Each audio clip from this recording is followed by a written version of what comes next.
જય દ્વારકાધીશ મિત્ર.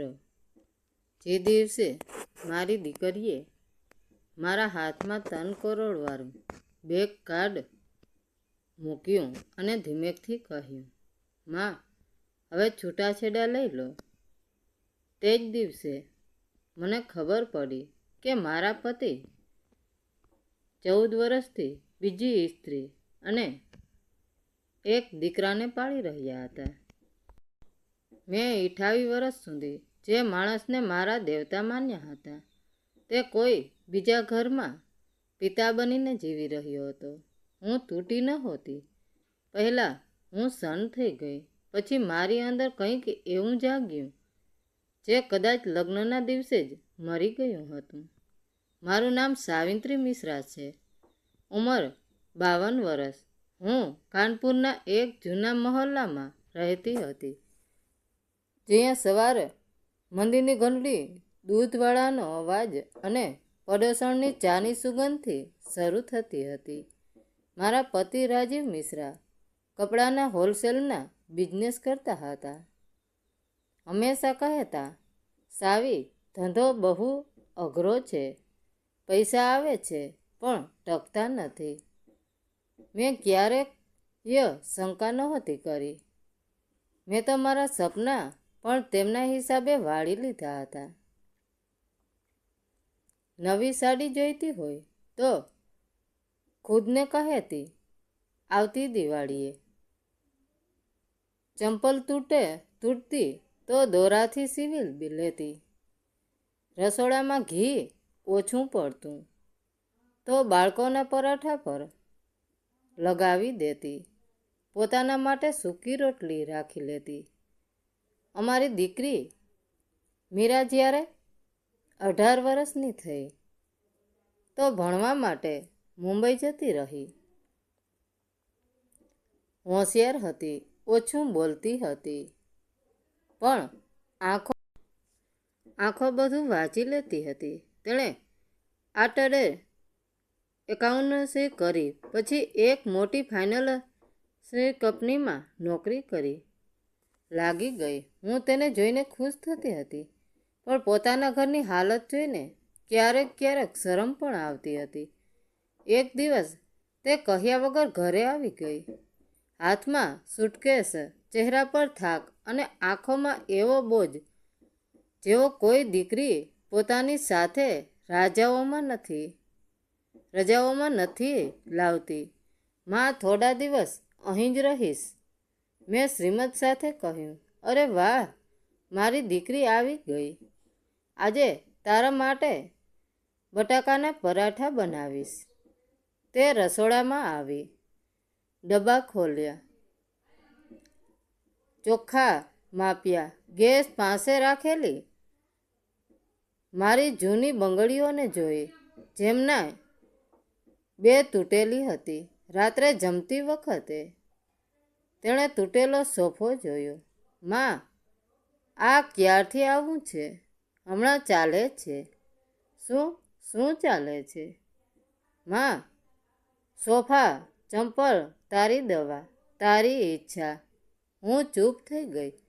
ત્રીજા દિવસે તેણે પૂછ્યું, માં, પપ્પા મહિનામાં કેટલું કમાય છે? હું હસી પડી. મને શું ખબર, મરદ બહાર ધક્કા ખાય છે. આપણી બેરાઓને આટલું પૂછવું સારું ન લાગે. તેની આંખો ભરાઈ આવી. બીજી સવારે તેણે મારા હાથ પર એક કાર્ડ મૂક્યું, સાથે એક મોટું પરબડિયું. માં, આમાં 3 કરોડ છે. પહેલાં ખુદને બચાવી લો, પછી છૂટાછેડા લઈ લો. મારા હાથ ધ્રુજી ગયા. મીરા પાગલ થઈ ગઈ છે? આ પૈસા ક્યાંથી આવ્યા? તેણે મારી હથેળી જોરથી પકડી. આ મારા પૈસા નથી, માં, આ પપ્પાનું દેવું છે, તારા નામનું. મેં પરબડિયું ખોલ્યું. અંદર બેંક સ્ટેટમેન્ટ, પ્રોપર્ટીના કાગળો, ફોટા અને મેસેજના પ્રિન્ટ આઉટ હતા. એક તસવીરમાં રાજીવ કોઈ બીજી સ્ત્રી સાથે ઊભા હતા. પાછળ એ જ કાર હતી જેને તે હંમેશા કંપનીની ગાડી કહેતા હતા. પછી એક મેસેજ દેખાયો. રાજીવ, આરવનું એડમિશન થઈ ગયું. આપણો દીકરો હવે મોટો થઈ રહ્યો છે. દીકરો, મારું ગળું સુકાઈ ગયું. તે જ ક્ષણે બહાર ગાડી રોકાઈ. દરવાજામાં ચાવી ઘૂમી. રાજીવનો અવાજ આવ્યો. સાવી, દરવાજો ખુલ્લો છે કે મેં પરબડિયું છાતીએ લગાવી લીધું? મીરા મારી સાથે ઊભી રહી ગઈ અને 28 વર્ષનું જૂઠ દરવાજામાંથી અંદર આવવાનું હતું. દરવાજો ખુલ્યો. રાજીવ અંદર આવ્યો. હાથમાં મીઠાઈનું બોક્સ હતું અને ચહેરા પર એ જ જૂઠું શ્રીમત જે મેં 28 વર્ષથી સાચું માન્યું હતું. અરે મીરા, તું ક્યારે આવી બેટા?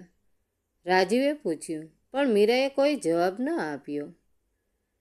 તેની નજર મારા હાથમાં પકડેલા છાતી સરસા ચાપેલા પરબડિયા પર ગઈ.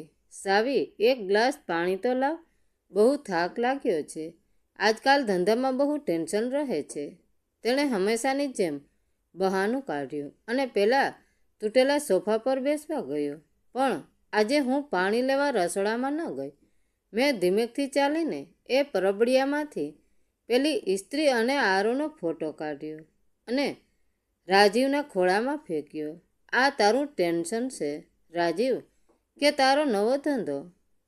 મારો અવાજ એટલો શાંત હતો કે મને પોતાને પણ નવાઈ લાગી. આ એ સાવિત્રીનો અવાજ નહોતો જે કરિયાણાના 2 રૂપિયા બચાવવા માટે રકઝક કરતી હતી. ફોટો જોતા જ રાજીવનો ચહેરાનો રંગ ઉડી ગયો. તેના હાથ ધ્રુજવા લાગ્યા. સાવી, આ બધું શું છે? આ કોઈની ચાલ છે મને ફસાવાની? તું તો મને ઓળખે છે ને? બસ પપ્પા. મીરાનો અવાજ આખા ઘરમાં ગૂંજી ઉઠ્યો. હું ચાર્ટર્ડ એકાઉન્ટન્ટ છું.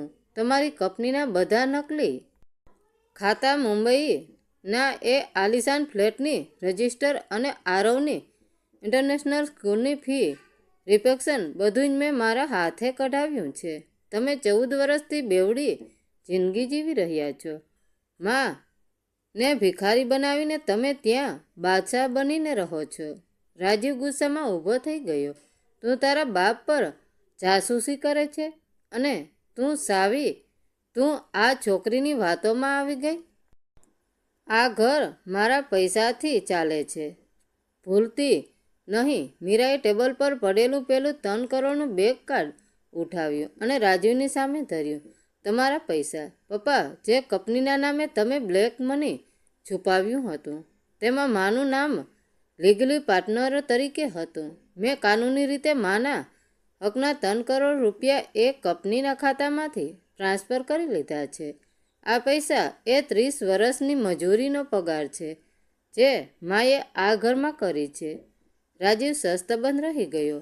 તેની આખી હોશિયારી, તેનું આખું સામ્રાજ્ય એક ક્ષણમાં મીરાએ જમીનદસ્ત કરી નાખ્યું હતું.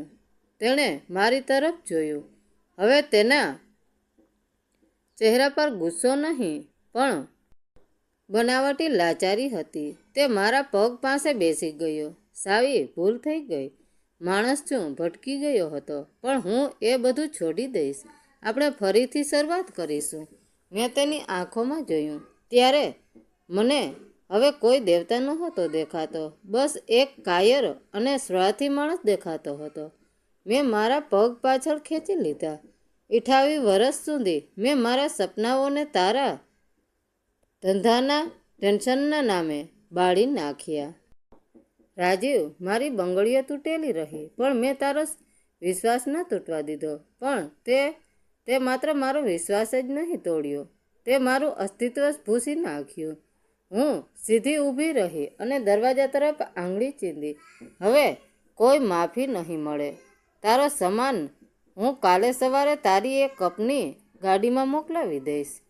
આ ઘર મારા પિતાએ મારા નામ પર લીધું હતું અને હવે અહીં તારી કોઈ જગ્યા નથી. રાજીવ કંઈ બોલવા ગયો પણ મીરાએ આગળ વધીને દરવાજો પૂરો ખોલી નાખ્યો. બહાર નીકળો. મિસ્ટર રાજીવ મિશ્રા, છૂટાછેડાના કાગળો તમને તમારા નવા ઘરે મળી જશે. અને હા, એ 3 કરોડ માટે કોર્ટમાં લડવાની કોશિશ ન કરતા, નહીંતર ફ્રોડના કેસમાં સીધા જેલમાં જશો. રાજીવ શરમ ગુસ્સામાં અને હારના ભાવ સાથે માથું ઝુકાવીને બહાર નીકળી ગયો. દરવાજો બંધ થયો અને તેની સાથે જ મારી 28 વર્ષની ગુલામી પણ કાયમ માટે બંધ થઈ ગઈ. મેં મીરા તરફ જોયું. તેણે મને મજબૂતાઈથી ગળે લગાવી લીધી. હવે શું કરીશું માં? તેણે હળવેકથી પૂછ્યું. મેં મારા કાંડા પર રહેલી 2 જૂની તૂટેલી બંગડીઓ ઉતારીને કચરાપેટીમાં નાખી દીધી અને હસીને કહ્યું, કાલે સવારે આપણે બંને બજાર જઈશું.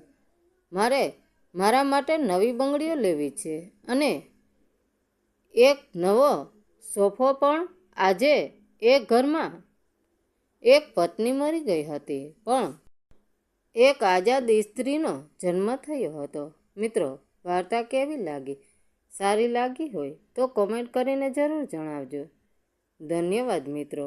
રાધે રાધે. જય દ્વારકાધીશ મિત્રો.